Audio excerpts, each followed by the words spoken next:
Hello বন্ধুরা, তো আমি বিউটি চলে আসলাম তোমাদের সামনে আবারও একবার মিনি ব্লগ ভিডিও নিয়ে। তো চলো আজকে ভিডিওটা অন্যরকম। চলো তো আমাদের ছাদ থেকে প্রাকৃতিক সৌন্দর্যটা তোমাদের সাথে শেয়ার করব, আর কিছু কিছু মুহূর্ত শেয়ার করব।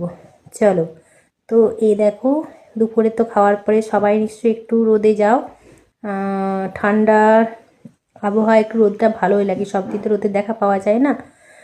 তো আমিও চলে এসেছিলাম। এসে দেখো এই সুন্দর মুহূর্তটা তোমাদের সাথে শেয়ার করছি। এই ছাদে অনেকগুলো পায়রা বসেছিল, ঠিক আছে। তাদের মধ্যে থেকে একটু ছোট্ট করে ক্লিপ নিয়ে তোমাদের সাথে শেয়ার করলাম। তো কেমন লাগছে বলো। এখানে ছিল চারপাশে প্রাকৃতিক দৃশ্যটা একটু দেখো। এটা তো মনে হচ্ছে গাছের ভেতর থেকে সূর্যটা বেরিয়ে আসছে, তাই না?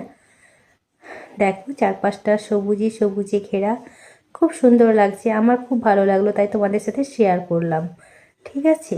সারাদিন ব্যস্ততার মধ্যে থেকে যেইটুকু সময় এই ছাদটায় আসি, মানে ছাদে এসে যতটুকুক্ষণ সময় কাটাই, সত্যি মনটা খুব ভালো লাগে। মনটা অনেকটা যেন টেনশন চিন্তা মুক্ত হয়ে যায়, তাই না? যে যেটা বলতে পারো।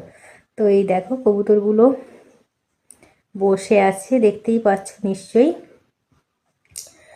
তো তার মধ্যে থেকে এখানে আমার ভাইজি আর একটা বোনও তার কি বানাচ্ছিল দেখো, মা কালীর মূর্তি বানাচ্ছিল। মাটি নিয়ে, জলকাদা মাটি নিয়ে বানাচ্ছিল, ঠিক আছে। আমি নিচ্ছিলাম বলে, ক্লিপটা নিচ্ছিলাম বলে বুঝতে পারছিল না, তারপরে বুঝতেও পেরে গেছে। তো এই দেখো আমার ভাইজি বানাচ্ছিল।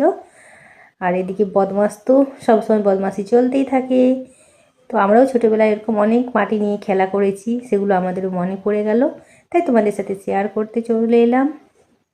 আর এই দেখো আমাদের বাড়িটা থেকে সামনেই তো মেন রোড, মানে মেন রাস্তা। তো দেখো এখানে অনেকগুলো, ওইখানটাতেও পায়রা বসেছিল, কতগুলো পায়রা উড়ে যাচ্ছিল, সেটাও তোমাদের সাথে শেয়ার করে দিলাম। মোটামুটি 4-5টায় প্রচুর পরিমাণে পায়রা বসেছিল, দেখতেই পাচ্ছ, তোমাদের সাথে শেয়ার করে দিলাম। তো আর এ পাশে হচ্ছে যে, তো আরেকটা দৃশ্য দেখাতে চলেছি চলো, যেটা আমরা সবাই ছোটোবেলায় করে থাকি, ঠিক আছে। মোটামুটি পুজোর সিজন আসলেই, এই দেখো দুষ্টুকে পেছন থেকে দেখতেই পাচ্ছ। আর এই দেখো এটা আমাদের স্কুল, এই যে দেখতে পাচ্ছ, আমাদের স্কুল বলতে আমাদের এখানে প্রাইমারি স্কুল, দেখতেই পাচ্ছ। আর এখানে বাচ্চাগুলো, এখানেই তো মজার জিনিস, মানে মজার মুহূর্ত দেখো, আনন্দের মুহূর্ত, আমাদের ছোটোবেলার স্মৃতি আমাদেরও মনে পড়ে যায়। এই দেখো এখানে বাচ্চাগুলো হচ্ছে তোমার সরস্বতী পুজোর জন্য